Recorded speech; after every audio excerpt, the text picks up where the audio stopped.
پھر استاذ، پھر میرے دوست، پھر میرے رہنما قائد، پھر میرے مرشد، اور پھر میرے یعنی کہ خلوت اور جلوت کے ساتھی، پھر مجھے ہر چیز، ہر رہنما، ہر چیز میں ایک ہے سیاسی بیک گراؤنڈ میں ادھر رہنمائی، ایک ہے ہر میدان میں رہنمائی، یعنی گاڑی چلاتے ہوئے بھی رہنمائی، زندگی کیسے جینی ہے، اٹھنا کیسے ہے، بیٹھنا کیسے ہے، کھانا کیسے، تعلق داری کیسے، کس سے کیسے بات کرنی ہے ایک موڑ پر. تو پھر وہ بابا خواجہ فرید نے کہا نا میرا عشق بھی تو میرا یار بھی تو تو وہ والا حساب. تو بہت زیادہ جب ان کو پیار آتا تھا آپ پہ یا دیگر بچوں پہ تو کیا کس طرح سے وہ اظہار کرتے تھے اس کا؟ بلا لیتے تھے پاس اور گھنٹوں بٹھاتے تھے. اچھا. گھنٹوں بٹھا کر پھر باتیں کرنی، اور اگر کچھ کہنا بھی ہے تو کسی کی نصیحت کے ساتھ کہنا ہے، یعنی کسی بڑے ڈائریکٹ نہیں کہنا کہ یار یہ تمہارے اندر یہ خامی ہے، یہ نہیں کہنا، بڑی نصیحت کے ساتھ کہنا. اور ان کا توکل پر جو تھا نا وہ بہت زیادہ تھا کہ ہم کوئی بھی بات آگے کہنی ہے، کسی بھی کوئی خواہش کا اظہار کرنا تو کہنا کہ بیٹا یہ اللہ تعالیٰ کے اوپر توکل کرنے سے انسان زیادہ آسانی کرتا ہے. اور پھر وہ ہمیں زیادہ جو ہے نا اس میں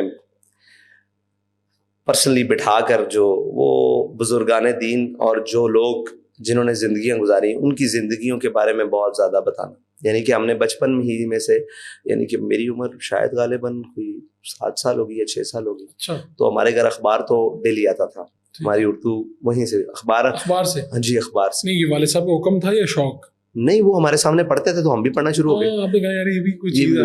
اور یقین مانے 7 سال سے یا 6 سال سے آپ کہہ لیں 7 سال سے زیادہ روشنی ہوتی اخبار، پھول کلیاں اور وہ تعلیم و تربیت اور وہ ایسی چیزیں ہمارے لیے، بچوں کی کہانیاں، یہ جی وہ ساری چیزیں. تو جیسے جیسے ارتقاء ہوتا گیا پھر پھول کلیاں سے باہر نکلے، پھر لائبریری میں چیزیں دیکھی، اچھا یہ بھی کام ہماری مطلب کی ہے، تہذیب الاطفال ہو گیا، یہ ہوگی یہ چیزیں.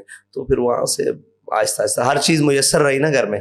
تو پھر جہاں مسئلہ آیا یا ان کے سامنے کوئی لفظ بولا تو انہوں نے اس پر اصلاح کر دی. یعنی میں کہتا ہوتا تھا اکثر کہ میری زبان پر ایک غلط نام ہو گیا تھا کہ زبان بے فضول چیزیں، تو مجھے کہتے تھے ارے بے وقوف بے فضول نہیں ہوتا، یا فضول ہوتا ہے، اگر بے فضول ہو جائے تو پھر تو ایسی جو اصلاح تھی نا وہ گھر میں موجود تھی. ایک عام تاثر ہے کہ وہ بہت غصے والے تھے، تقاریر لوگوں نے سنی ہوگی، اسی وجہ سے تاثر بن گیا ہوگا. تو عام طور پہ آپ کے ساتھ اہل خانہ فیملی کے ساتھ کیسے تھے؟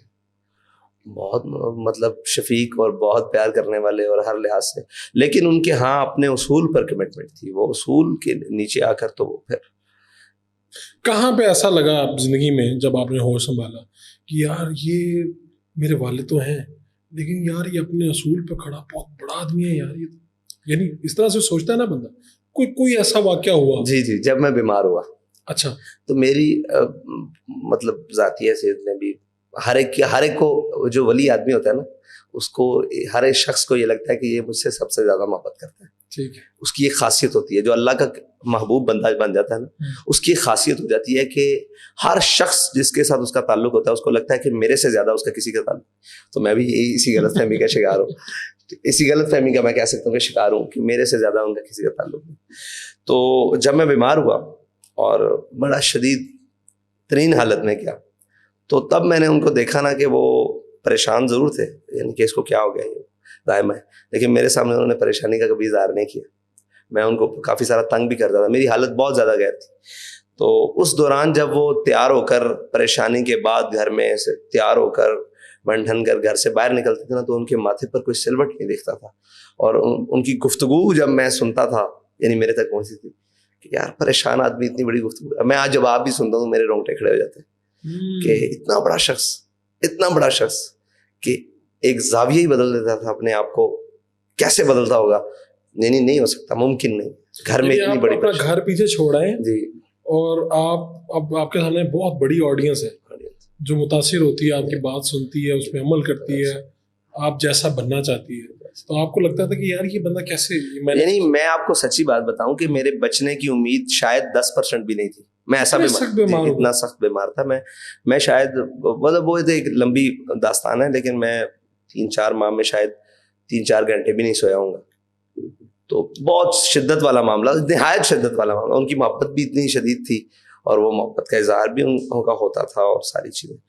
اس کے بعد جب وہ گھر سے نکل کر جاتے تھے نا, تو وہ اپنے جب اس کو کرتے تو پھر میں آج بھی سوچتا ہوں اور اس وقت بھی سوچتا تھا کہ کیسے یہ پھر وہ اللہ کی خاص عطا ہے, اتنا بڑا شخص.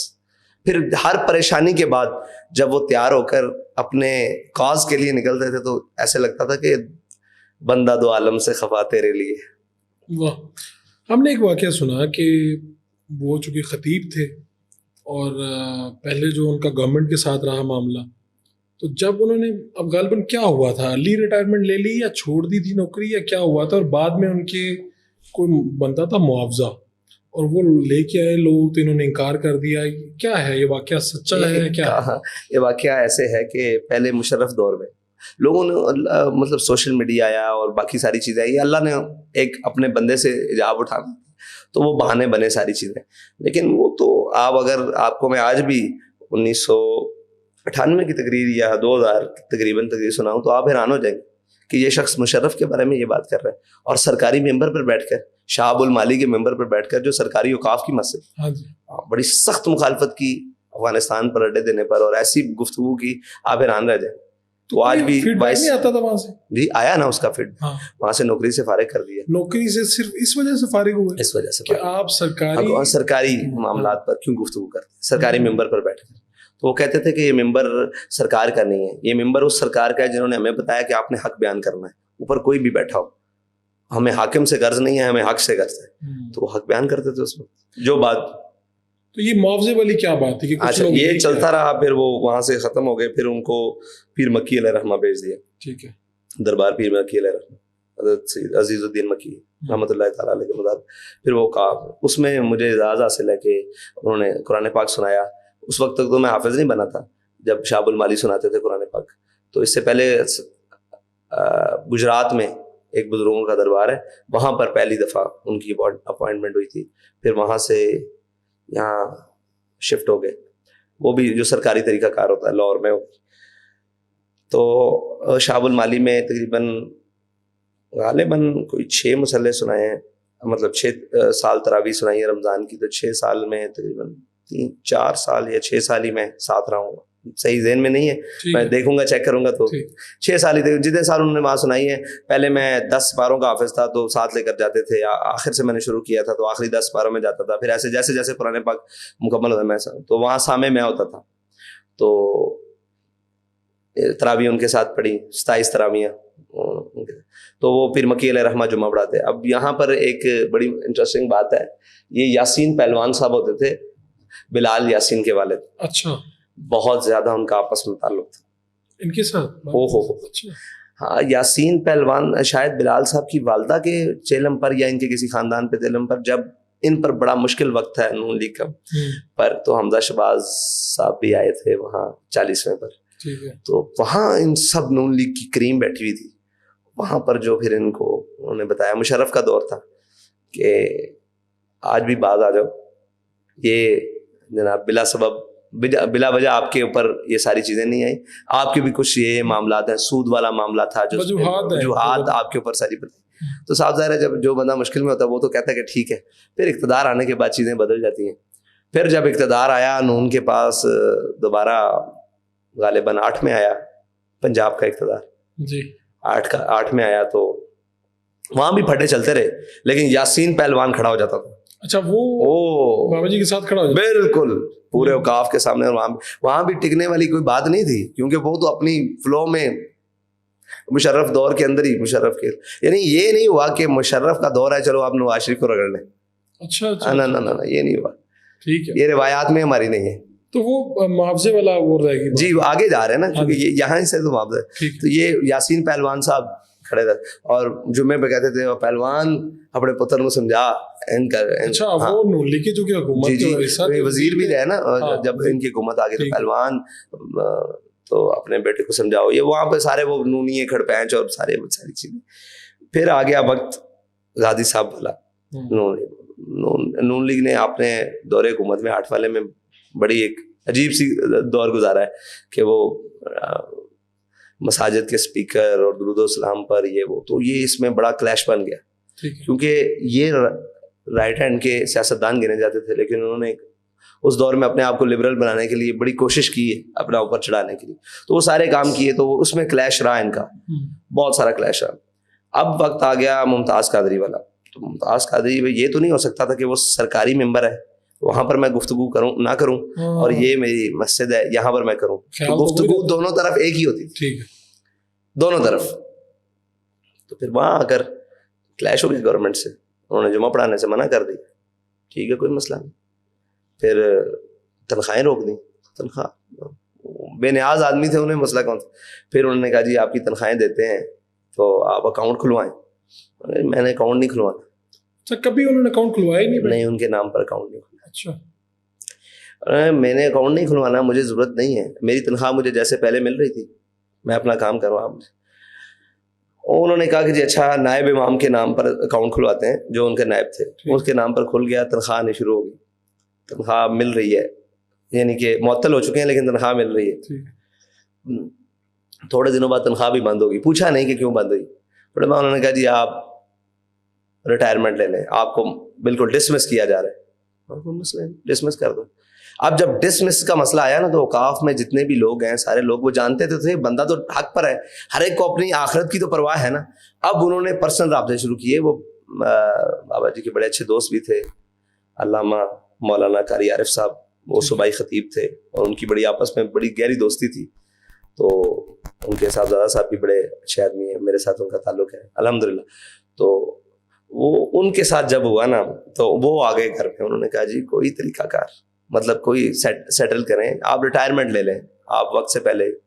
میں نے حق بات کی ہے, میں ریٹائرمنٹ کیوں لوں. انہوں نے مجھے ڈسمس کرنا ہے تو جو بھی کرنا ہے کریں کاروائی.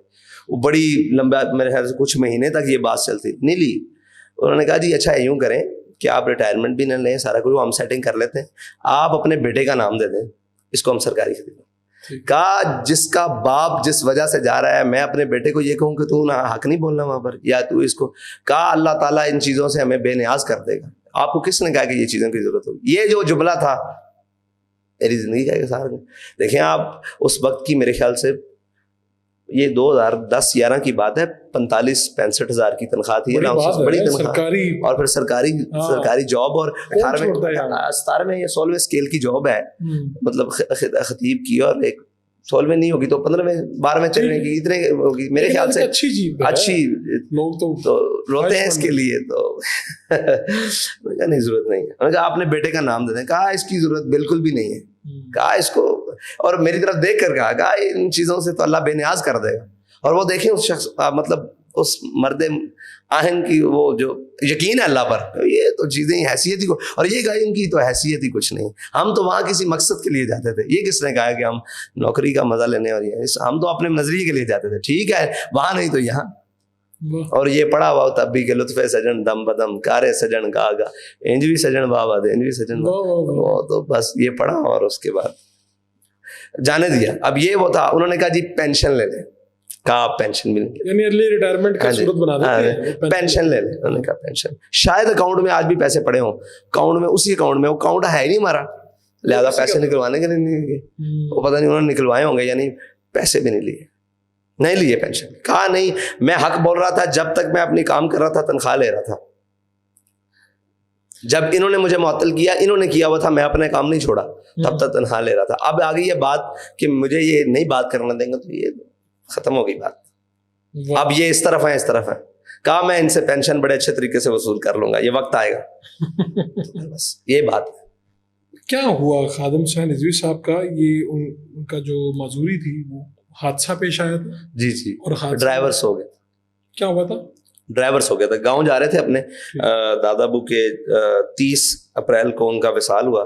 ان کے نام پر مسجد شروع کی, تو وہ مسجد کی بنیادیں رکھی, اور تقریباً 8-9 جولائی کو تلا گنگ جا رہے تھے. ڈرائیور تھا, تو ڈرائیور کو نیند آ گئی موڑ پر. وہ موڑ مجھے گزرتے ہوئے دکھاتے بھی تھے, یہ موڑ آج بھی وہاں موڑ مجھے یاد ہے. وہ موڑ وہ کہتے تھے کہ یہاں پر, میں نے جب اس کی طرف دیکھا تو وہ ایسے اونگ رہا تھا. میں نے بس اسے کہا لیاقت بس ایک ہی کر رہے ہیں. کہتے ہیں گاڑی اتر گئی نیچے, نہ گاڑی کو کچھ ہوا, نہ ڈرائیور کو کچھ ہوا, کچھ بھی نہیں ہوا. صرف وہ گاڑی اور اس کے درمیان جو ایک راڈ ہوتا ہے وہ ان کی کمر پہ لگا, سیٹ اور جو نیچے ڈیش بورڈ کے درمیان راڈ ہوتا ہے وہ ان کی کمر پہ لگا ہوا. ظاہری طور پر تو کوئی ایک بلڈ کا شاید قطرے 2 بھی نہیں نکلے کہیں سے, لیکن وہ بیک بون کو ہٹ کر گئی اور پھر اسپائنل کارڈ بھی ہٹ ہو گئی. پھر وہ ڈاکٹر عامر عزیز صاحب نے گرکی میں, وہ بھی زندگی کا ایک ٹرننگ پوائنٹ تھا. میں بس ایسے. تو آپ نے یعنی یہ آپ کی عمر کیا ہوگی جب یہ حادثہ ہوا؟ 2009 میں میں 14 سال کا تھا, بہت چھوٹے تھے. 14 سال کا, 13-14 سال. آپ کے لیے بھی بڑا صدمہ, اور اچانک یہ کیا؟ میں اچانک میں کلاس میں بیٹھا ہوتا ہے, تجوید کی کلاس میں بیٹھا ہوتا. اچھا. تو میری بات کروائی کسی نے آ کر, غالباً مجھے کسی نے آ کر کہا کہ استادوں کا ایکسیڈنٹ ہو گیا. میں کون سے استاد ہوں؟ آپ کے ابو کا.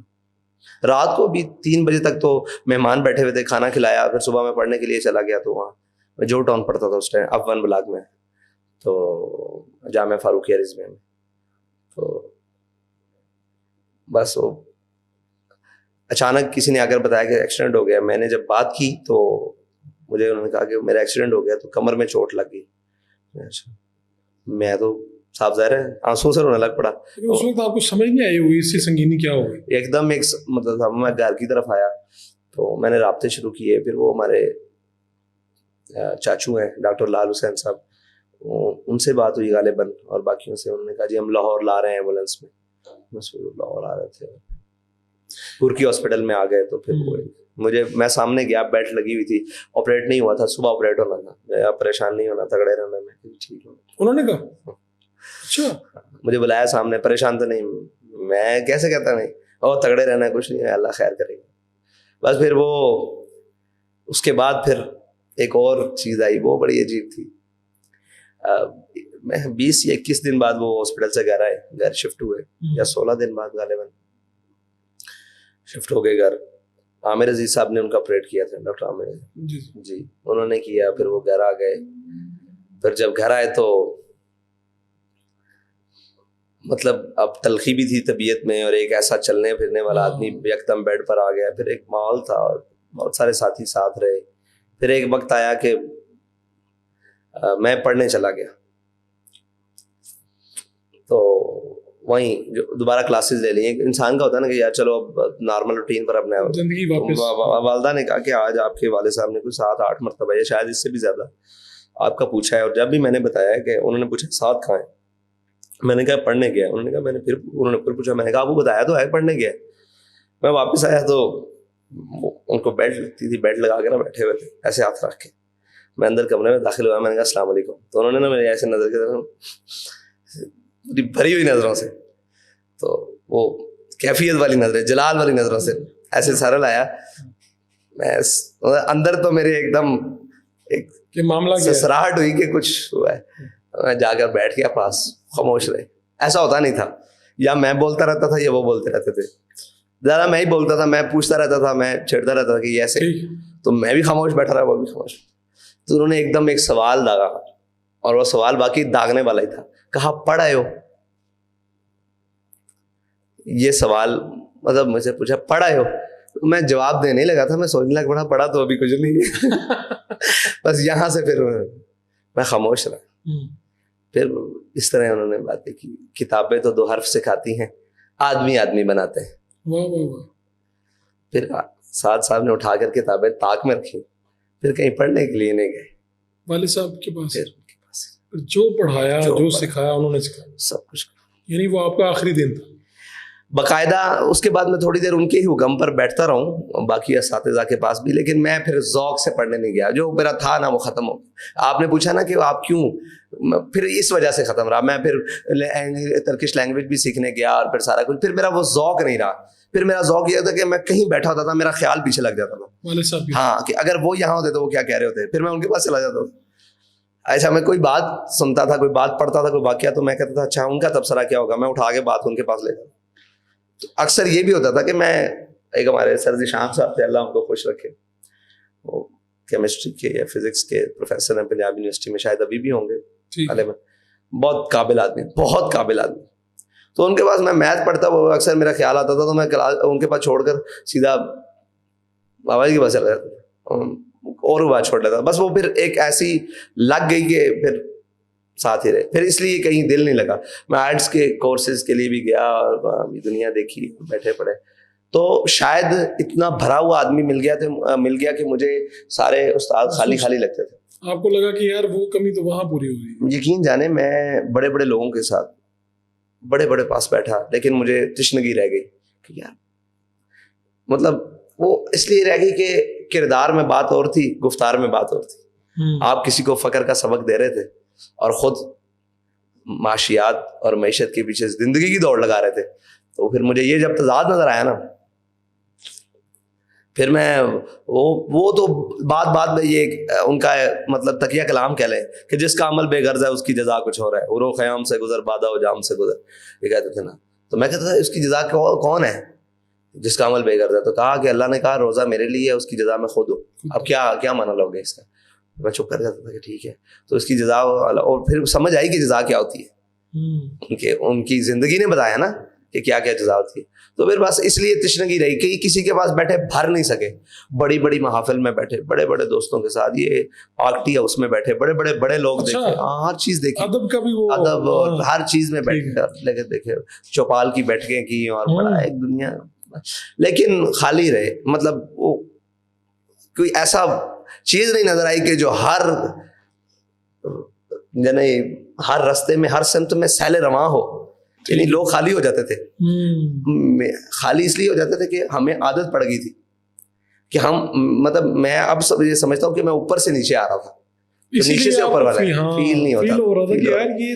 جی یہ تو پتہ ہے جی, کیونکہ کسی سے بات کرتے تھے نا 8 سے 10 منٹ بعد وہ اپنا علم خالی کر لیتا, ختم ہو جاتا تھا نا. تو ہم تو بابا جی کو دیکھتے تھے, وہ تو سیل رواں تھے. جس موضوع پر بحث کی ہے تو وہ ہماری رات گزر جاتی تھی. بعض اوقات ایسا بھی ہوا ہے کہ وہ عقل و دل و نگاہ کا مرشد اولی ہے, عشق نہ ہو تو شرو دی بتکدہ تصورات پر گفتگو کرتے کرتے میرے خیال سے غالباً 46 عربی کتب اور باقی جو اردو کتب تھی وہ میں نے گنی نہیں, 46 عربی کتب ساری رات میں لائبریری سے نکال کر لاتا رہا. اس شعر کے اوپر ہی بات نکل رہی. اور ایک رات ایسی بھی آئی کہ یہ شاید یہی شعر تھا یا اس طرح شعر گزارتے ہوئے ہم نے پوری کلیات اقبال چھان لی. یعنی کہ رات تراویح پڑھ کے بیٹھے اور صبح سحری کے ٹائم والدہ نے کہا اب سحری کرو, ٹائم ختم ہو رہا ہے. تو ہمیں یہی خیال نہیں رہا. ایسے بھی حالات ہوتے. اب اس شخص کے پاس بیٹھنے والا وہ 10 منٹ والے کے پاس بیٹھے گا, جو مطلب آپ کہیں کہ 100 cc والا اور ایک جس کی لمٹ ہی نہیں ہے, تو 70 چلانے کا میچ. تو اس وجہ سے آپ کے والد صاحب خادم حسین رضوی صاحب, ان کی وفات کے اوپر بہت سے لوگ ابھی بھی مطمئن نہیں ہیں. لوگ طرح طرح کی باتیں کرتے ہیں کہ یہ اچانک کیسے ممکن ہوئی, کیا ہوا, اور لوگ کہتے ہیں کوئی سازش ہے, ان کو کوئی زہر دیا گیا. یا آپ کو کیا لگتا ہے, آپ آخری وقت میں ان کے ساتھ تھے, کیا ہوا تھا, کیسے ہوئی تھی؟ ان کو بخار تھا, اس بخار کی حالت میں وہ تشریف لائے تھے فیض آباد, اسلام آباد, دلی میں, اور واپسی پر بھی بخار تھا. نارمل ان کو زیادہ کیپیسٹی کی دوائی سے نا بخار چڑھ جاتا تھا. تو ہم بالکل, یہ بچوں والا سیرپ نہیں ہوتا پیناڈول, اس سے ان کا بخار, ان کی بیماری بالکل ٹھیک ہو جاتی تھی. کیونکہ نہ وہ بلڈ پریشر کے مریض تھے, نہ ان کو شوگر تھی, نہ الحمدللہ کوئی ایسی چیز نہیں تھی, بالکل نارمل تھا. تو نارمل سی مطلب بخار کی شروع کر دیں کہ یار یہ پیتے ہیں. تو بس سارا دن میں پاس بیٹھا رہا, تقریباً میں 11 گھنٹے آخری دن ساتھ ہی رہا, اور گفتگو بھی کرتے رہے, اور بڑی زبردست. اور شوربے والا سالن ذرا شوق سے کھاتے تھے, تو خود بنوا کے کھایا, بلکہ روٹی توڑ کے بیچ میں. یہ ساری چیزیں رہیں. اب ہمارے سامنے تو کوئی ایسی اس وقت تک انہوں نے کہا لاؤ تھرمامیٹر خود رکھا ہوتا تھا, خود چیک کرتے تھے اپنا ٹیمپریچر, وہ بھی چیک کیا. اب تو پہلے 103 تھا, جب واپس آئے پھر 101 رہا ایک دن.